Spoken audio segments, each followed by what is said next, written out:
Welcome to the podcast. Kristen Gillespie, the head coach of Illinois State, one of my longtime friends, and full transparency, NC State connection. What's up, Coach?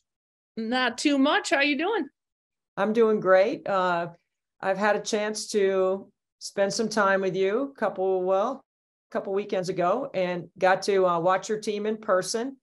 You're sitting right now tied for first on top of the Missouri Valley. It's been a great run. How do you feel things have gone so far?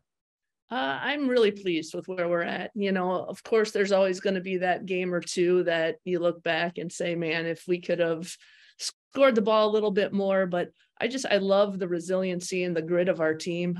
We're a veteran group that, you know, they don't get rattled easily. And that's what has helped us have some success. I mean, we've been in some really tight games and we've been really fortunate to pull them out. But I love the mindset of our team right now.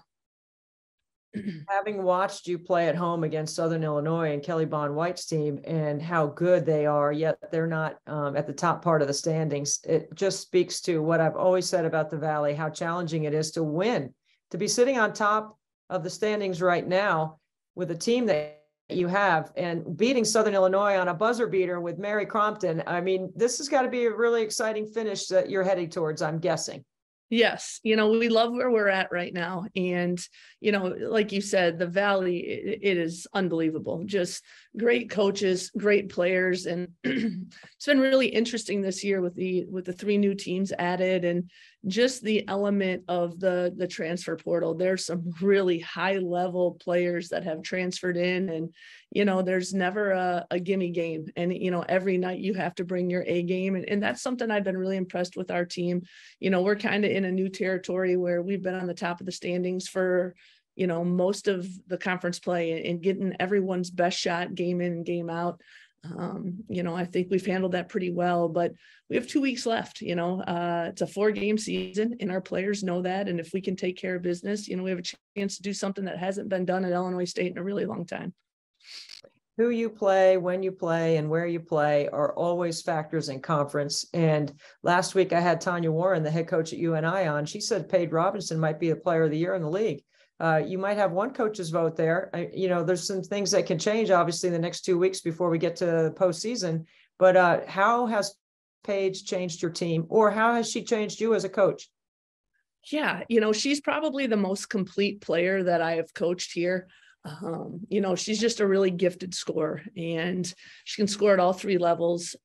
You know, we've had some really good players in the past, but I think what sets Paige apart is her ability to read defenses, like ball screen coverage, make that right pass. I mean, you witnessed it against Southern Illinois. She's an unselfish player that just wants to win. I think Coach Warren is right, and I respect her more than anyone, but I think she is making a name for herself, and she definitely has to be in that conversation for player of the year, you know. But with that said, there's so many great players, but if we can do what we need to do these next 4 weeks, or excuse me, next 2 weeks, I would like to think that, you know, if it's not her, she has to be, you know, right in that mix. Chris, I know how hard you work. I know how much film you watch. I know you're a coach's kid. You have your dad's influence all over you when you're coaching your team. How do you see the game similar to your dad? And he was a very successful college Division I coach. And how do you see the game differently from your dad? We do have a lot of similarities. It's funny. Anyone that has watched my father coach back in the day and then watches me coach, they say I'm really similar. You know, we have fiery personalities. We wear our emotions on our sleeve and really don't apologize for that. But you know, I've learned a ton from my dad of just that work ethic piece. You know, I grew up around that, and I think that's really helped mold me into the coach that I am. But, you know, I think we're a little different too, of just our approach. You know, coaching guys back then was a little different. You know, I think I would like to say I've evolved a little bit in how I handle some things. But, you know, we see things very similar, and I love that. And I love that I can pick up the phone, or he's in our office. He was here when you were there. It's just, you know, he's my biggest fan, and I know that, but I know he's coached more basketball than a lot of people I do know. So he will tell me, he'll shoot me straight. He'll never sugarcoat things. And I love that. Sometimes it's tough to hear, but I love having him as a confidant and just a mentor. And, he has helped me get to where I am right now. And where you are as the head coach of a Division I school and a very good league in the Missouri Valley. But what has always intrigued me about your path is where you started and how you got to where you are now. So kind of like in a bullet point form, from graduating from NC State, tell us all the steps you took in coaching to get to be a D1 coach in the Missouri Valley. Yeah, my path is a little different than most, and I'm really proud of that. I've always made decisions with my heart more so than maybe the career path. Mine wasn't necessarily a vertical path. It was more like a stream, just, wandering through. But Coach Al got me my first job at Central Florida. I was, younger than some of the players I coached. Then I went to UC Santa Barbara. Then I went back to NC State to get my master's, to be a GA, because I knew I wanted to ultimately be a head coach. And I loved my time in California. My niece was just born. I only saw her for 1 week of her first year. I needed to be closer to Bailey. Then I went back to Tallahassee and was a high school coach at my alma mater at McClay. And then when Coach got sick, I was fortunate enough to get back on Coach's staff as a special assistant. So when she was too sick, I kind of stepped in on the court or recruiting. And then, when she passed away and we all lost our jobs, I was fortunate to get a job at UIC as an assistant for Lisa Rakebush. And then we all got, we lost our jobs after 2 years. And I was like, you know what, forget this Division I stuff.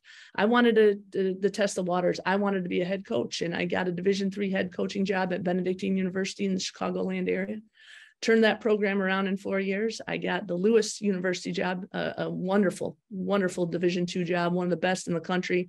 Fun fact, it's where my grandfather coached baseball. He won back-to-back national championships there in the 70s. So it was really cool that I thought that was going to be my destination spot. I thought I had hit the jackpot. And then when Illinois State opened up, I threw my name in the hat to see where, if I would have a chance. And 6 years later, here I am. And, I'm so fortunate to coach at Illinois State. I work with great people and I have unbelievable staff and 15 young women that I wouldn't trade in for the world.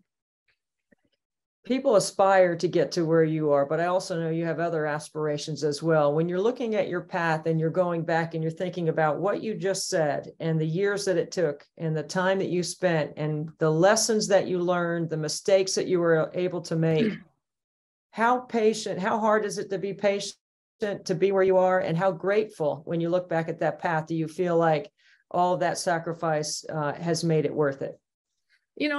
I'm a big believer that God has a plan and his will be done. And I'll never forget when I was waiting for the call from Illinois State, I just kept saying, thy will be done. Like if it's in the cards for me to get this job, it's in the cards. I know that I have the greatest job in the world right now. And my grandfather always told me that, the job you have is the greatest job. And you'd be so thankful and you do the best job you can there. And that's how I kind of was raised. And, my grandfather could have coached for the Cubs. He never made more than $50,000 in his life. And I don't know, that's just the cloth that I was cut from. And for me, it was never do or die. I had to be a Division I head coach. That wasn't going to, make or break me. Some of my favorite moments coaching was at the Division III level. The type of student athletes you get to coach, they do it just because they love the game. And that really shaped the person that I am as a coach, of just I value the little things now so much more, and those 4 years at Benedictine has shaped me more than any time here or at NC State. But yeah, I feel like I'm the luckiest coach in America because I get to coach the game of basketball, which I love. I get to impact these young women and, I'm at a great university. So what more could you ask for? You mentioned the respect you have for Coach Warren over at UNI, and I know you played in the game over there this week, which was their pink game, and it was to create awareness and raise money for cancer. And I believe you were a part of a pledge that she had made for 3-point baskets. Uh, Hoops for Hope started at NC State with Coach Al, thinking that this is a great opportunity to celebrate survivors. And we try to always view that moment in pink as a celebration, right? Not something that we should feel bad about or have empathy for, but I'm trying to always bring an attitude of celebration. How do you approach that? Knowing that Coach Al is sitting right there on your shoulder every day, or there's something in your office that you look at every day that gives you a reminder of your time with her. Yeah, if you look, those are some of her quotes behind me. I see that every day when I walk in. I pass that and got a ton of pictures. Coach is with me, like you said, every single day, and I'm sure just like you feel the same way. In a lot of the decisions I make, it always, how would Coach Al approach this? How would she talk to this player? What would she do? But I think anytime we have a chance to bring awareness and to uplift those who are going through their struggle, I think what a privilege that is. And I know that was Coach's passion when she made her cancer, her fight public. And I'm just so proud that I get to carry on her legacy in a small way. In any chance I get, I just love talking about her. I don't care who it is, if it's to our team, it's to another coach, it's to a fan in the stands. I mean, she was just such a great human being. And I think there's so many lessons that everyone can learn from Coach. And anytime I can, hey, Coach said this, or when this happened, this is how she reacted. We're all better people because of Coach Al. Beckett and Emerson would be considered two of her grandchildren, right? I mean, because that's the way I view my kids, that would be her grandkids, right? What do you think she'd say about Beckett's future in the game? Because that boy plays ball all day, and he knows every coach in the Missouri Valley. He knows almost every player in the Missouri Valley. How would you break down and assess how his love for the game is just being fueled by your love for the game? Yeah, he's an interesting guy, let me tell you. I will say, though, when Beckett and Emerson were born, I think those are the moments you wish you could pick up the phone and call Coach and tell her the news. My wedding day, those are three of the biggest days of my life. And I know she would get such a kick out of Beckett, because he is. And this is the disclaimer, and you witness this. We do not make him shoot. We do not make him watch huddle. The guy is wired a little different, and I love it secretly. He falls asleep every night watching huddle film, and it's our scout film. He's on a big UNLV kick right now, and hey, they're having a heck of a year, but he knows, Essence Booker, it's wild. He's shooting, and I'm like, who are you? He's like, Mom, I'm 24. I'm Booker from UNLV. I'm like, oh my God, what are we talking about? He's obsessed with starting lineups. We have to do starting lineups at the house. He knows. We had to go through Southern Illinois starting lineups the other day. It's just not the Redbirds. That's what I love. He is, and it's all women's basketball. He gets mad then when we watch men's basketball. Where are the girls? Well, why aren't the girls on? And I think that's cool that he's looking at it through that lens, and he's something else, let me tell you. It is. And I can attest to that everything you said is true. You're not forcing him to do anything. He just purely loves the game, and it's really cool to watch. I see that through my youngest son. He purely loves the game. And, that's the thing that, like, Coach I would love the fact that all of our families are close, that everyone that played at NC State has some sort of connection. It doesn't matter what decade you played in, whether you played for her or you didn't. It's just a unique connection. And when you tell me that you're watching my son Patrick play D2 games amongst your busy schedule, I think that's the kind of stuff that she would be smiling and saying, that's what I wanted. That's exactly what I wanted to have as a part of my legacy with my family at NC State. Okay, so we're coming down to the last couple of weeks, all right? And I know you've had this experience before about, trimming, thinking, advancing situations, all the stuff that you think are important as you go the second time around. Where are you right now in all that as you get ready for the Valley tournament? I think we're in a really good spot. I think our staff's done an unbelievable job of, keeping things pretty concise and simple. We've really cut down our time on the floor. I think our players understand. And as a coach, that's, wow, if you have a team that knows what you're expecting and knows each situation, what we're looking for, I think you got a total advantage. But I think that goes back to we're a veteran group. You got players like Mary Crompton that has been in our program 5 years. She is an extension of me on the floor. I don't want to jinx it. I think we're in a really good spot. We're always just trying to find that.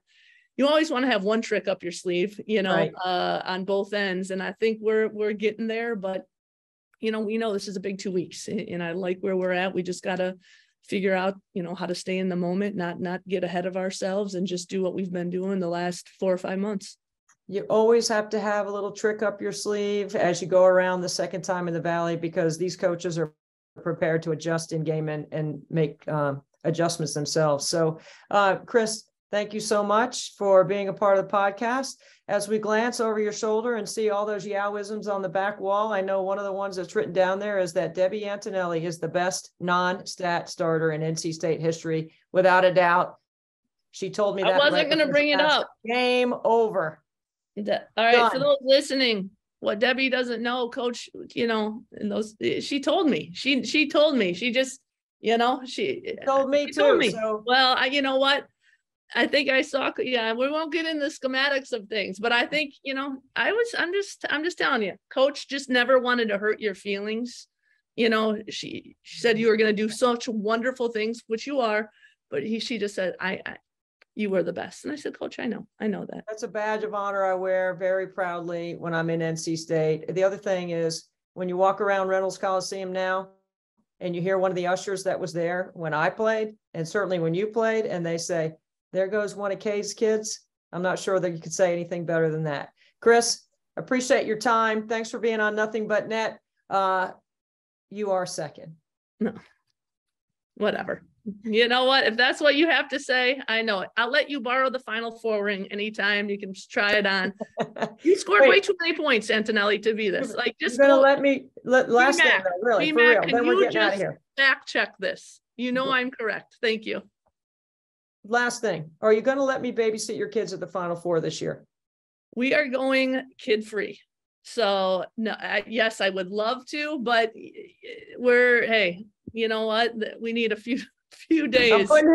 I'm putting it out there right now. Tuesday night for all coaches at the Women's Final Four. I will babysit Tuesday night of the Final Four. I will watch your kids so you can go out. Thanks for being on the podcast. Thank you.